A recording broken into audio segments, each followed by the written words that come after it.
Let's look at how you can apply and study for free in the US as an international student and some consequences that go along with it. Now, the first thing that we're going to tackle is the application fee.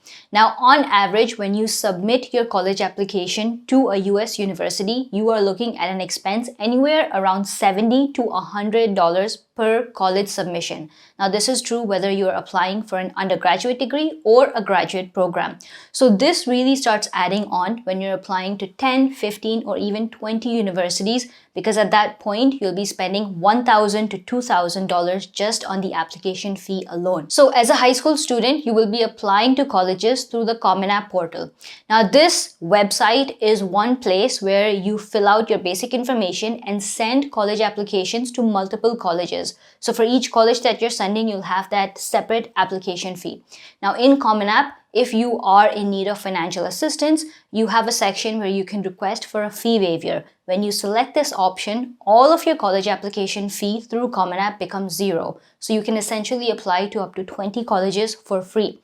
Now, at most, Common App or some of the universities may reach out to your school counselor. In some cases, that may be your principal or class teacher, just asking for some verification. So make sure you let them know in advance. And for those of you that are applying to graduate programs, which are master's or PhD, the process is a little bit more lengthy because you don't have one portal that you'll be applying from. You have separate university websites that you have to submit your application to. You need to request for the fee waiver through each college individually. The best way to do this is to either email their admissions office or their financial aid office and request for a fee waiver explaining what your situation is. In most cases, they will give you a code that you can use while submitting your application to get that application fee down to zero. Next up, we have entrance exams. Now, the air quotes are because technically they're not entrance exams, but it's easier to understand these tests with this term.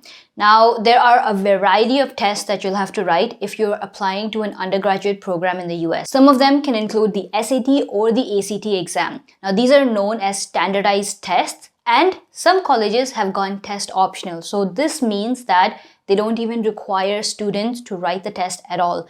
So the first way to kind of get over these exams, because you have to pay an additional fee to write them, is build a college list that has all colleges which are test optional, and your problem is solved right there. The other thing that you can do is request for fee waivers for these tests. Now, these fee waivers usually come through the official portal of College Board, and College Board has like third-party websites that issue these fee waivers. For example, in India, there's a website called buddyforstudy.com, and based on your household income, they issue SAT fee waivers from 50 to 100%. Now, similar websites will be available for different countries, so just try to look on Google and find which website is affiliated with the official College Board to get this fee waiver. For prospective graduate students, you'll either have to write the GRE or GMAT, and you'll follow a similar process. The first way to go about this is, again, applying to colleges that have a flexible standardized testing policy, so you never have to write or give the exam anyway. The second option is you can ask them for a waiver based on academic standing. And what this means is, let's say I'm applying for a master's program and I have a cumulative undergrad GPA of 9.6. I would email the college and ask them that because I have such a good GPA, can I be excused from writing the GRE exam if it is required. The next place where students tend to spend money is writing the English proficiency test. Now remember, all of these tests that you have to write can cost anywhere between $50 to $100, so it does add up on your expenses. One of the ways to avail the English proficiency test waiver is to read through their fine print that universities have on their website. Most universities state that if you've done your high school or your undergrad college, if you're applying for a grad program, in English and your transcripts or mark sheets are also in English, you can be waived from writing the English proficiency test altogether. You don't need any code. You don't have to, separately email them. It just means that you have fulfilled the English proficiency requirement because you've already studied in English. Now, other than the college application, you can also expect to spend money when submitting financial aid applications.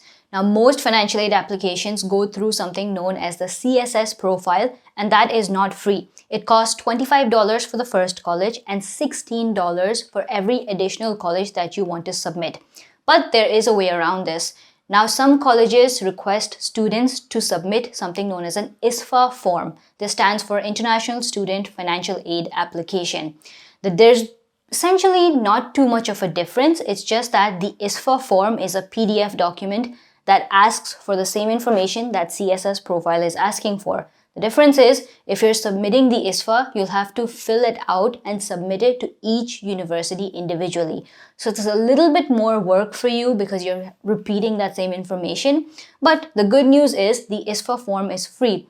So many times when students want the CSS Profile Fee Wavier, many colleges will just ask them to submit the ISFA form because that is a free option. Now, if nothing works out and colleges, let's say, don't have the ISFA form, you can email the financial aid office requesting them for a CSS Profile Fee Wavier, and they'll give you a unique code that you can use, which will make the final application submission fee to 0. Now, up until now, we've seen how you can save money on actually applying to colleges, and we would have saved maybe $2,000 to $3,000. But the biggest expense for international students isn't applying. The biggest expense is the tuition fee and living expenses, because that is what tends to add up and become $100,000, $200,000 for a 2-year master's degree or a 4-year bachelor's degree. And the good news is that there are options out there. With a combination of scholarships and financial aid, students can get up to 100% waivers. Now, scholarships are typically based on merit, which means your standing in academics, extracurricular, and everything that consists of a student profile. And they're also based on financial need, which is your household income and expenses. Now, I have a separate playlist on this topic where I break down specific requirements and eligibility for each college. So you can check that out if you want to know how you need to go about this whole process. Now, Harvard University clearly states on their website that families that have a less than $85,000 per year annual household income will have their kids study for free if they get admitted to Harvard. Now, this is true for US citizens, international students, everyone. So colleges are very serious and authentic when it comes to need-based financial aid, and that is how most students are able to cut down on their expenses. Now, moving on to graduate students. For my master's students, unfortunately, there is very limited funding. So if you're trying to go for like a Master of Science or Master of Engineering program, you may not be able to get need-based financial aid, but there may be some merit-based scholarships available. On the other hand, for PhD students, most of the PhD programs are fully funded, and this consists of a stipend, your tuition fee waiver, and a combination of research assistantships as well as teaching assistantships. So with all of this out there, we've applied for free, you've gotten, like, suppose a fully funded scholarship to attend your dream university in the US. The next thing is your I-20. This is a very important document that doesn't get spoken about a lot. Basically, your I-20 is a form that is used to get you the student visa so you can actually come to the US. Now, what happens in the I-20 is the left side has your actual estimated expenses and the right side has scholarships and personal funds. Essentially, if the college has given you a certain amount of scholarship, it should be written very clearly under the scholarship section. And if you've gotten a full ride, the personal funds will say 0. In most cases, even if you have a full ride and the college has taken care of your living expenses and tuition fee, there will be some amount of personal funds of maybe like $3,000, let's say, which is used for like health insurance and other school-related fee. So that amount of personal funds that is stated on your I-20 is what you need to show during your visa interview for the F1 student visa. These funds can be in any liquid form like bank statements or education loans. Alright guys, so for everyone who came here to watch the video of how to apply and study for free in the US, that's it. You guys are done, all set. But there are consequences of doing everything I just mentioned in the first half of the video. So for those of you that are serious about applying and actually want to get into some really good schools, colleges in the US, continue watching the second half because this is where I'm going to burst all of your bubbles. First up, the application fee. So let's say you've applied for a fee waiver. Number one, colleges will know this. Need-aware colleges can see that you've applied for a fee waiver and you are not able to afford the $100 application fee, and this can negatively impact your admission, potentially even cost you a rejection. Now, I've created a separate video on explaining what need-aware versus need-blind universities mean, so you guys can watch that later. On the other hand, for graduate students, I didn't find any reliable source out there, so I can't really say whether it negatively impacts your application or not. But if I was in your shoes, I would not take the risk of potentially costing myself a rejection just over saving a couple $100. Next up, the entrance exams. So SAT, ACT, GRE, GMAT. Now, over the last few years, a lot of colleges went test optional, but they're all coming back, which means that they are mandating the standardized testing policy again. Some colleges didn't even go test optional, like MIT. Dartmouth stated this year that beginning fall 2025 intake, students will have to write standardized tests. So the biggest red flag here is if you decide to go test optional, one, you're limited on the colleges that you can apply for. Just off the bat, if you decide not to give the SAT, you cannot apply to MIT. So your college list will not be based on merit. Your college list will be based on which colleges can I apply to without the SAT or ACT. One red flag right there. Secondly, you are trying to showcase to a college that you're the best student for them. And by trying to cut corners and avoid these tests, you are not able to showcase your full profile and academic credibilities. Just as an example, students that submitted their SAT test scores to Stanford, 95% of them had a score of above 1400 out of 1600. And this is just, to showcase one such university. Most of the good universities in the US have competitive nature. So students are trying to find ways to show that they are better than their competition. And if your mentality is to, give in and submit the most basic application, yes, you can get into some low tier random university, but please don't have your hopes up for top 50 or top 100 for that matter. The same thing goes for GRE. If you are aiming for top programs, for example, in computer science like Carnegie Mellon, Georgia Tech, and other Ivy League universities, you have to show them that you are a bright, academically intellectual student. And this is done through standardized tests. With the English proficiency, you run into the same thing with your college list. Your college list will be based on colleges that don't require English proficiency tests and not based on merit. That's the first thing. The second thing to note here is I've seen students that run into issues when they ultimately go to get their student F1 visas because they haven't given the English proficiency test. Let's say that the visa interviewer isn't convinced that you can speak and understand English really well.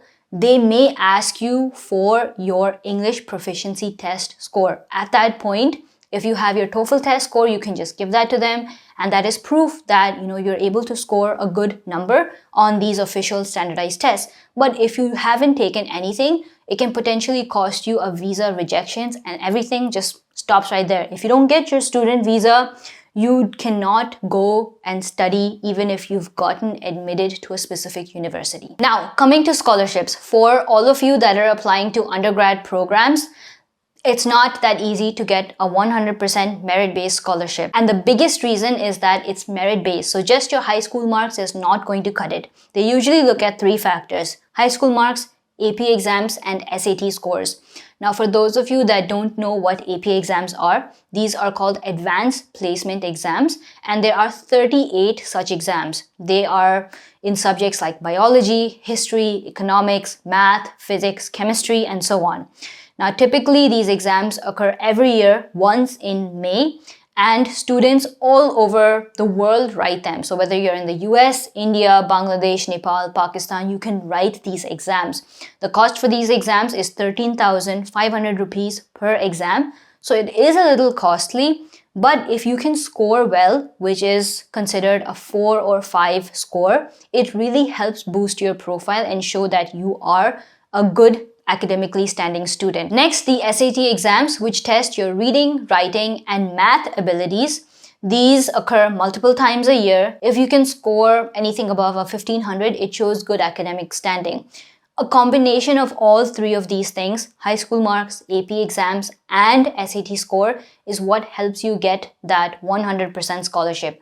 I have interviewed and spoken to so many students that have gotten these 100% scholarships. They are in Ivy Leagues, they're doing their bachelor's degree, they are international students, and something that all of them had in common is that they fell into that small intersection of high school grades that were fantastic, AP exams, anywhere between 5 to 15 AP exams they took. They got 4 or 5s in them, and they had a great SAT score. So this is what actually gets that 100% scholarship, not just the fact that you have scored really well in your board exam. That's not going to cut it. So coming to need-based financial aid, we know that you'll be applying through the ISFA or the CSS Profile. Now, if you try to ask for a fee waiver for the CSS Profile, in most cases, colleges will not be too happy about it. They will actually just straight up say that if you cannot afford $15 or $25 CSS fee, how do you expect to afford the tuition fee of the college? And that's pretty much about it. Now, this is a response that an actual college gave to a student. So just, it's something to think about, that if you're trying to save so much money here, how are you actually going to afford things later on? And that goes to show that not everybody gets 100% financial aid. The first thing is, college admissions are a two-step process. They first have to accept you and then they give you the financial aid. It's not the other way around. So if your profile isn't good enough, you're not even going to reach the financial aid part. And even if you do reach the financial aid part, the more realistic cases are that you'll get a financial aid of 20 to 50%, not 100%. Some students that I've seen get the 100%, which includes tuition fee as well as living expenses, typically have fantastic profiles that are like 1 out of tens of thousands, having great high school scores, taking AP exams and getting good scores in them, writing SAT tests even though it's optional, and having a great set of extracurricular activities such as research, publications, national and international awards. For my graduate students, the reality check is that very, very few students actually get scholarships or even financial aid. 99% of master's degree students are expected to pay the tuition fee. Now, the most that you can do is, after you come to the US, in your first semester, build a good working relationship with a few professors and try to get a research assistantship or a teaching assistantship position after you come here. But that still doesn't mean that, before, when you're applying and you're trying to show proof of funds, you can show that potential and prospect job, part-time job that you'll have on campus. So if you have a mindset that you'll be saving $30,000 because you'll be working part-time, or you'll be using those $30,000 to help support your family, just stop it. This is really unreasonable. If your goal is to work on campus and save for your family, when are you actually going to study, and what are you going to do when it comes to searching for jobs? Because the biggest reality check in this whole process, whether you are an undergraduate or a graduate student, is that upon graduation, it's just left to you to find a job for yourself. You have to use the connections that you've made, your communication skills that you've developed during the degree to actually find yourself a job, because all of these career fairs that happen on the college campus is mostly for US citizens, not for international students. And secondly, there are no placements in the US. You have to find a job by yourself. And it is extremely difficult, no matter what degree you're in, no matter how smart you are. Imagine the number of students that are graduating each year from top universities. It is a huge competition. You'll be competing against students from your own class. One class in every college has 200 students roughly. So imagine competing with just your own classmates to get an actual job out of college. So let's take a look at a realistic I-20 that colleges issue. Now, typically on the left side, you will have estimated expenses. In this case, it's about $60,000 for a student who's coming in for a bachelor's degree, which is reasonable. On the right side, you'll have your scholarships. In this case, it's about $30,000 for the student, and personal funds, which is another $30,000. So this personal funds, which is $30,000, is what you have to show during your visa interview when you actually go to get your F1 visa. Now, during this time, the proof of funds can be shown in two ways. You can show them in the form of bank statements. It doesn't have to be in your name. It can be a family member. So your parents, If it's a relative, get a letter from the relative stating that they are okay issuing these funds to you, something like that, or an education loan. Things that are not accepted typically are property, papers, stocks, or any assets that you show. So the reality check of all of this is these are the funds you'll have to show. Remember that it's only for 1 year and it's an estimated fund. So while the tuition fee is the fixed amount, the living expenses that are stated on your I-20, of course, if you be frugal with the way that you live here in the US, you can definitely save that money. You don't have to spend all of it, but it is expected of you that you'll be showing that during the time of your interview to get your F1 visa. Alright, so that's all that I had for this video, and this was a huge reality check, probably one of the most controversial videos that I have made on the channel, but I felt like I've seen so many students chase scholarships rather than trying to chase education and profile building, that this was much needed. So all in all, I want to give the message away that instead of trying to run behind scholarships, try to run behind creating a good profile for yourself, getting involved in research experiences, seeking ways to improve your academic standing, how you can improve your test scores, things like that. Because once you achieve that, the scholarships and financial aid will automatically follow. It's not something you'll have to spend too much time in chasing if you have a good academic profile. Now, one of the ways that I feel students can really elevate their profile is through a research experience, and the Research Bootcamp by Incognito Blueprints couldn't do this any better. There's a summer cohort that is coming up and more than 70 students have already enrolled. I'm doing a webinar. It's a closed webinar where students and parents are free to join in and ask any doubts. We'll be hosting it through Google Meet, and I will dive into the specifics of how the Research Bootcamp will work. So the form to sign up for this webinar is going to be in the description below. Make sure you fill that out so that you can get the link to join the webinar when it occurs and get some more information about it. While we will continue to make videos where I show you how you can get the best scholarships for yourself and apply to colleges in the US in the most efficient way, if you guys want to see more truthful videos like this, where we talk about harsh realities, just give the video a thumbs up. If we can get this to 500 thumbs up, I'll make one on another controversial topic. Maybe something else of the reality of actually studying here in the US, or post-graduation, job difficulties, things like that, and we can dive into those serious topics as well. Subscribe to the channel if you haven't already, and I will see you guys next week in another video. Bye.